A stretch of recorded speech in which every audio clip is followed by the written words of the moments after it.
Sir Dhananjaya ಅವರು ಹೊರತುಪಡಿಸಿ ಬೇರೆ ಯಾರಾದರೂ ನಿಂತಿದ್ರೆ ನೀವು ಸ್ಪರ್ಧೆ ಇರಲಿಲ್ಲ? 100% ನನಗೆ ಬೇಜಾರಾಗ್ತಿತ್ತು. ಯಾಕಂದರೆ ನನಗೆ ಕೊಡ್ತೇನೆ ಅಂತೇಳಿ ಕೊಡ್ತಿದ್ದ ಮೇಲೆ ನನಗೆ ಖಂಡಿತವಾಗಿ ಮನಸ್ಸಿಗೆ ಬೇಜಾರಾಗ್ತಿತ್ತು. ಆದರೆ ಈ ಥರ ಸ್ಪರ್ಧೆ ಮಾಡುವಂಥ ನಿರ್ಧಾರವನ್ನು ನಾನು ಮಾಡ್ತಿರಲಿಲ್ಲ, ಖಂಡಿತ ಮಾಡ್ತಿಲ್ಲ. ಇದು ನನ್ನ ಮನದಾಳದ ಮಾತು. ಈಗಾಗಲೂ ನಾನು ಹೇಳ್ತೇನೆ, ಯಾರಾದರೂ ಸೀನಿಯರ್ ಕಾರ್ಯಕರ್ತರಿಗೆ ಕೊಟ್ಟರು ನಾನು ತಯಾರಿದ್ದೇನೆ. ಆದರೆ ಈ ಥರ ಪಕ್ಷದ ನಿರ್ಧಾರ ಮಾಡುವಂಥದ್ದು ಸರಿಯಲ್ಲ ಸರ್. ಯಾಕಂದರೆ ಹಿರಿಯ ನಾಯಕರುಗಳಿಗೆ ಈ ರೀತಿಯಾದಂಥ ವಿಚಾರ ಆಗ್ತದೆ. ಯಾಕಂದರೆ ಈಶ್ವರಪ್ಪನವ್ರಿಗೆ ಟಿಕೆಟ್ ಮಿಸ್ ಆಯಿತು, ನಿಮ್ಮಂಥವ್ರಿಗೆ ಆಗ್ತು. ಎಲ್ಲಿ ಈ ರೀತಿ ತಪ್ಪಾಗ್ತಾ ಇದೆ ಅಂತ ಪಕ್ಷದಲ್ಲಿ? ನೋಡಿ, ನಾನು ಬಾಲ್ಯದಿಂದ ಸ್ವಯಂ ಸೇವಕ, ಬಾಲ್ಯದಿಂದ ಪಕ್ಷದ ಕಾರ್ಯಕರ್ತ. ಹಿಂದೆ ಎಲ್ಲ ನಾನು ಪಕ್ಷದಲ್ಲಿ BJPಯ ಯುವ ಮೋರ್ಚಾದ ಜಿಲ್ಲಾಧ್ಯಕ್ಷನಾಗಿ, BJPಯ 2002ರಿಂದ 2005 BJPಯ ಜಿಲ್ಲಾಧ್ಯಕ್ಷ ನಾನು ಆ ಕಾಲದಲ್ಲೇ. ಆಗೆಲ್ಲ ಏನು ವ್ಯವಸ್ಥೆ ಇತ್ತು ಅಂತ ಹೇಳಿದರೆ, ಯಾವುದೇ ಕ್ಯಾಂಡಿಡೇಟ್ಸ್ಗಳು, ಅದು MLA ಕ್ಯಾಂಡಿಡೇಟ್ ಆಗ್ಬೋದು, MLC ಆಗ್ಬೋದು, ಅಥವಾ ಲೋಕಸಭೆಯ ಕ್ಯಾಂಡಿಡೇಟ್ ಆಗಬೇಕಾದ್ರೆ ತಳಮಟ್ಟದಿಂದ ಬೂತಲ್ಲಿ ಅಭಿಪ್ರಾಯಗಳನ್ನು ತಗೊಳ್ತಿದ್ರು ಕಾರ್ಯಕರ್ತರಿಂದ. ಅಲ್ಲಿಂದ ಕ್ಷೇತ್ರಗಳಲ್ಲಿ ಡಿಸ್ಕಷನ್ ಆಗ್ತಿತ್ತು, 1-2 ಹೆಸರು ಹೋಗ್ತಿತ್ತು. ಜಿಲ್ಲೆಯಲ್ಲಿ ಒಂದು ಹೆಸರು ಮಾಡ್ತಾಯಿದ್ರು. ಅದು ಇಂಥದ್ದಾಗುವಾಗ ವಿಭಾಗದಲ್ಲಿ ಒಂದು ಹೆಸರು ಮಾಡಿ ಕಳ್ತಿತ್ತು, ಅದನ್ನೇ ರಾಜ್ಯ ಎಕ್ಸೆಪ್ಟ್ ಮಾಡ್ತಿತ್ತು. ಚನ್ನಕೇಶವ ಸೀಸನಲ್ ಫ್ರೂಟ್ ಫಾರ್ಮಿಂಗ್ ಮಾಡಿ 365 ದಿನವೂ ಆದಾಯ ಗಳಿಸ್ತಿದ್ದಾರೆ. ನೀವು ಕೂಡ ಅವರಿಂದ ಕಲಿಬೇಕಾ? ಅವ್ರ ಜೊತೆ ವಿಡಿಯೋ ಕಾಲ್ನಲ್ಲಿ ಮಾತಾಡಬೇಕಾ?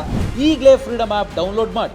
ಇವತ್ತು ಏನು ಐವಾಶಿಗೆ ಹೆಸರು ತಗೊಳ್ಳೋದು ಅಂತ ವೋಟಿಂಗ್ ಅಂತ ವಿಧಾನಸಭೆಯಲ್ಲಿ ಮಾಡಿದರು. ನಾನು ಒಂದು ಬೇರೆ ಕ್ಷೇತ್ರಗಳಿಗೆ ವೋಟಿಂಗಿಗೆ ಹೋಗಿದ್ದೇನೆ. ಆ ವೋಟನ್ನು ಕೌಂಟ್ ಮಾಡುವಂಥ ಸೌಜನ್ಯವು ನಮ್ಮ ಪಕ್ಷದಲ್ಲಿ ಕಾಣಲಿಲ್ಲ. ಏನು ಅಂದರೆ, ರಾಜ್ಯದಲ್ಲಿ ಕಳಿಸಿಕೊಟ್ಟದ್ದನ್ನು ಇವತ್ತು ಕೇಂದ್ರದಲ್ಲಿ ಆಗದಿದ್ದಂಥ ಪರಿಸ್ಥಿತಿ.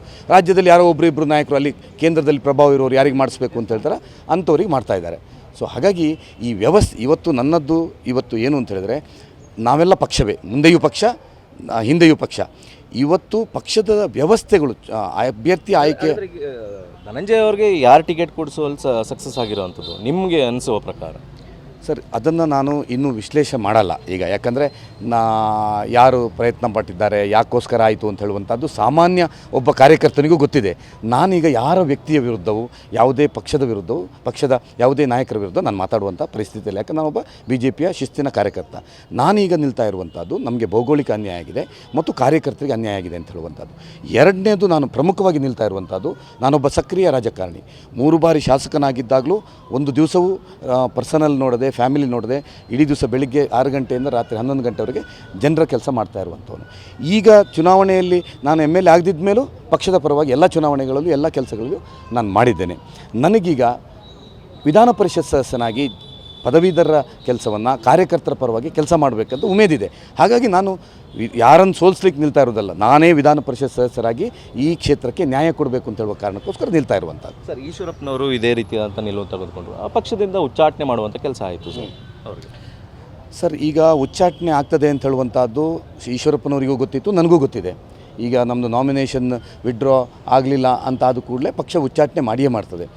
ನಾನು ಯಾವ ಮನಸ್ಥಿತಿ, ಇದನ್ನೆಲ್ಲ ಯೋಚನೆ ಮಾಡಿದ್ದೇನೆ. ಯಾವ ಮನಸ್ಥಿತಿಯಲ್ಲಿದ್ದೇನೆ ಅಂತ ಹೇಳಿದರೆ, ಗೆದ್ದರೆ ಯಾರೂ ಕರೆಯದೆ ನಾನು BJPಗೆ ಹೋಗ್ತೇನೆ, BJPಯ ಕಚೇರಿಗೆ ಹೋಗಿಯೇ ನಾನು ಹೋಗ್ತೇನೆ. ಗೆದ್ದೆ, ಸೋತ್ರೆ ನಾನು BJPಯ ಕಾರ್ಯಕರ್ತನಾಗಿ ಉಳಿತೇನೆ. ನಾಡ್ದು ಪಂಚಾಯತ್ ಚುನಾವಣೆ, ಜಿಲ್ಲಾ ಪಂಚಾಯತ್, ತಾಲೂಕು ಪಂಚಾಯತ್ ಚುನಾವಣೆ, ನಗರಸಭೆ ಯಾವ ಚುನಾವಣೆ ಬರಲಿ, ನಾನೊಬ್ಬ ಕಾರ್ಯಕರ್ತನಾಗಿ BJPಗೆ ಯಾವ ಕ್ಯಾಂಡಿಡೇಟ್ ಮಾಡೋ ಅವರಿಗೆ ಕೆಲಸ ಮಾಡ್ತೇನೆ.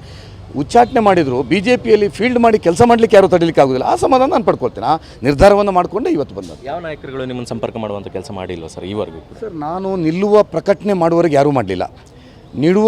ನಿಲ್ತೇನೆ ಅಂತ ನಮ್ಮೆಲ್ಲ ಆಗ್ರಹದ ಮೇಲೆ ನಾನು ನಿಲ್ಲುವ ನಿರ್ಧಾರವನ್ನು ಮಾಡಿದ ಮೇಲೆ ಎಲ್ಲರೂ ಬಂದರು. ಆಮೇಲೆ ಏನೂ ಪ್ರಯೋಜನ ಇಲ್ಲ. ನಾನು ಎಷ್ಟೋ ಜನರು ನನಗೆ, ನೀವು ನಿಲ್ತಿರಲ್ವ, ನಿಂತ ಮೇಲೆ ವಾಪಸ್ ಮಾಡಲ್ವ ಅಂತ ತುಂಬ ಹೇಳಿದಾಗ ನಾನು ಒಮ್ಮೆ ನಿರ್ಧಾರ ತಗೊಂಡ್ಮೇಲೆ ವಾಪಸ್ ಮಾಡಲ್ಲ ಅಂತ ಹೇಳಿದ್ದೇನೆ. ಶುರುವಿಗೆ ಯಾರೂ ಬರಲಿಲ್ಲ. ಎಲ್ಲಿ ತನಕ ಅಂದರೆ, ಇವತ್ತು BJPಯಿಂದ ಆಯ್ಕೆಯಾದಂಥ ಅಭ್ಯರ್ಥಿ ಯಾವಾಗಲೂ ಏನು ಮಾಡ್ತಾರೆ ಅಂದರೆ, ನೆಕ್ಸ್ಟ್ ಡೇ ಯಾರು ಅಪೇಕ್ಷಿತ ಅವ್ರ ಮನೆಗೆ ಹೋಗ್ತಾರೆ, ಅವ್ರು ಮಾತಾಡ್ತಾರೆ. ನನಗೆ ನಿನ್ನೆಲ್ಲ ಮೊನ್ನೆ ಅವರು ಬೆಂಗಳೂರಿಗೆ ಬಂದವರು ಒಂದು 2 ಕಾಲ್, ಅಂದರೆ ಮಿಸ್ ಕಾಲ್, 1 ಕಾಲ್ ಕೊಟ್ಟರು ಬಿಟ್ಟರೆ, ಅಷ್ಟರವರೆಗೆ ಅಭ್ಯರ್ಥಿಗೂ ಒಬ್ಬ ಹಿರಿಯ ನಾಯಕನನ್ನು ಮಾತಾಡಿಸ್ಬೇಕು ಅಂತಲೂ ಅನಿಸ್ಲಿಲ್ಲ. ಆಮೇಲೆ ನಾನು ಎತ್ತಲಿಲ್ಲ. ಆಮೇಲೆ ಯಾಕಂದರೆ ಎಲ್ಲ ಮುಗಿದಾಗಿ ನಾನು ಯಾರೂ ಮಾತಾಡಲಿಲ್ಲ ಸರ್. ರಾಘವೇಂದ್ರ ಅವರು ಮಾತಾಡಿದ್ದಾರೆ. ನಾನು ಅವ್ರಿಗೆ ಹೇಳಿದ್ದೇನೆ, ಸರ್ ನಾನು ಗೆದ್ದರೆ ಫಸ್ಟ್ ನಿಮ್ಮ ಹತ್ರವೇ ಬರ್ತೇನೆ. ಯಾಕಂದರೆ ಅವ್ರ ಬಗ್ಗೆ ನನಗೆ ತುಂಬ ಗೌರವ ಇದೆ. ಒಬ್ಬ ಜನಪ್ರತಿನಿಧಿಯಾಗಿ, ಒಬ್ಬ ಲೋಕಸಭಾ ಸದಸ್ಯರಾಗಿ ಯಾವ ರೀತಿ ಇರಬೇಕು ಅಂತ ಅವರಿಂದ ಕಲಿಯುವಂಥದ್ದು ತುಂಬ ಇದೆ. ಒಳ್ಳೆಯ ಒಬ್ಬ ಜನಪ್ರತಿನಿಧಿ, ಅಭಿವೃದ್ಧಿಯ ದೃಷ್ಟಿಯಲ್ಲಿರ್ಬೋದು, ಜನರೊಂದಿಗೆ ಸಂಬಂಧ ಇರ್ಬೋದು. ನಾನು ಅವ್ರಿಗೆ ಹೇಳಿದ್ದೇನೆ, ಗೆದ್ದ ನಂತರ ನಾನು ಜೊತೆಗೆ ಬರ್ತೇನೆ, ಸೋತರು ನಾನು BJPಯಲ್ಲಿ ಇರ್ತೇನೆ ಅಂತ ಅವರಿಗೂ ಭರವಸೆ ಕೊಟ್ಟಿದ್ದೇನೆ. ಅವರಿಗೂ ನನ್ನ ಮೇಲೆ ನಾನು ಒಂದು 40-42 ದಿವಸ ಅವರೊಟ್ಟಿಗೆ ಕೆಲಸ ಮಾಡಿದ್ದೇನೆ. ನನ್ನ ಬಗ್ಗೆ ಅವರಿಗೆ ತುಂಬ ಸಹಾನುಭೂತಿ ಇದೆ. ಪಕ್ಷದಲ್ಲಿ ಆದಂಥ ನಿರ್ಧಾರದ ಬಗ್ಗೆ ಅವರು ಪಕ್ಷದಲ್ಲಿ ಇರಬೇಕಾಗ್ತದೆ. ಆದರೆ ಒಬ್ಬ ರಘುಪತಿ ಭಟ್ರಾಗಿ ಅವರಿಗೆ ನನ್ನ ಕೆಲಸದ ವೈಖರಿ, ನನ್ನ ಇದರ ಬಗ್ಗೆ ಅವರಿಗೆ ಮೆಚ್ಚುಗೆ ಇದೆ. ಹಾಗೆ ನನಗೂ ಅವರು ಆಶೀರ್ವಾದ ಮಾಡ್ತಾರೆ ಅಂತ ವಿಶ್ವಾಸ ಇದೆ. ರಘುಪತಿ ಭಟ್ ಅವ್ರಿಗೆ ಯಡಿಯೂರಪ್ಪನವ್ರ ಜೊತೆ ಆತ್ಮೀಯತೆ ಇರಲಿಲ್ವ?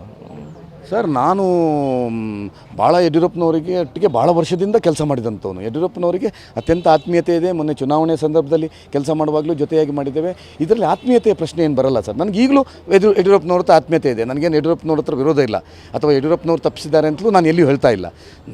ನನಗೆ ವಿಧಾನ ಪರಿಷತ್ ಸದಸ್ಯನಾಗಿ ಚುನಾವಣೆ ಸ್ಪರ್ಧಿಸಬೇಕು, ಗೆಲ್ಲಬೇಕು, ಅದಕ್ಕೋಸ್ಕರ ನಾನು ಸ್ಪರ್ಧೆ ಮಾಡ್ತಾ ಇದ್ದೆ. ಯಾಕಂದರೆ ನಿಮ್ಮ ಪಕ್ಷದಲ್ಲಿ ಅದೊಂದು ದೊಡ್ಡ ಮಟ್ಟದಲ್ಲಿ ಚರ್ಚೆ ಆಗ್ತಾ ಇರುವಂಥದ್ದು, ಯಡಿಯೂರಪ್ಪನವ್ರ ಜೊತೆ ಆತ್ಮೀಯತೆ ಇಲ್ಲ ಅಂತಂದವ್ರಿಗೆ ಪಕ್ಷದಲ್ಲಿ ಟಿಕೆಟ್ ಮಿಸ್ ಆಗ್ತಾ ಇದೆ ಅನ್ನುವಂಥದ್ದು ದೊಡ್ಡ ಮಟ್ಟದಲ್ಲಿ ಚರ್ಚೆ ಆಗ್ತಾ ಇರುವಂಥದ್ದು. ಸರ್, ನಾನು ಅದಕ್ಕೆ ಯಾವುದೇ ರಿಯಾಕ್ಷನನ್ನು ಕೊಡಲ್ಲ. ನಾನು ಇವತ್ತು ನಿಲ್ತೇನೆ ಅಂತ ಸ್ಪರ್ಧೆ ಮಾಡ್ತೇನೆ ಅಂತ ನಿಶ್ಚಯ ಮಾಡಿ ಇವತ್ತು ನಾಮಪತ್ರ ಸಲ್ಲಿಸ್ತಾ ಇದ್ದೇನೆ. ನಾನಿನ್ನು ಯಾರನ್ನು ದೂರ್ಕೊಂಡು ಹೋಗೋ ಪ್ರಶ್ನೆ ಇಲ್ಲ. ನಂದು ಇನ್ನು ಒಂದೇ ಎಜೆಂಡಾ, ಪದವೀಧರರೆಲ್ಲೂ ನನಗೆ ಮತ ಕೊಡಿ ಗೆಲ್ಲಿಸಿ, ಗೆದ್ದ ನಂತರ ನಾನು BJPಯ ಕಾರ್ಯಕರ್ತರ ಧ್ವನಿಯಾಗಿ, ಪದವೀಧರರ ಧ್ವನಿಯಾಗಿ, ಒಬ್ಬ ನೈಋತ್ಯ ಪದವೀಧರ ಕ್ಷೇತ್ರದ ಒಬ್ಬ ವಿಧಾನ ಪರಿಷತ್ ಸದಸ್ಯ ಯಾವ ರೀತಿ ಇರಬೇಕು ಅಂತ ಹೇಳುವಂಥದ್ದನ್ನು ತೋರಿಸಿಕೊಡುವ ಕೆಲಸವನ್ನು ಮಾಡ್ತಾ ಇದ್ದೀನಿ. ಹಿಂದೆ ಸರಿಯೋ ಪ್ರಶ್ನೆ ಇಲ್ಲ.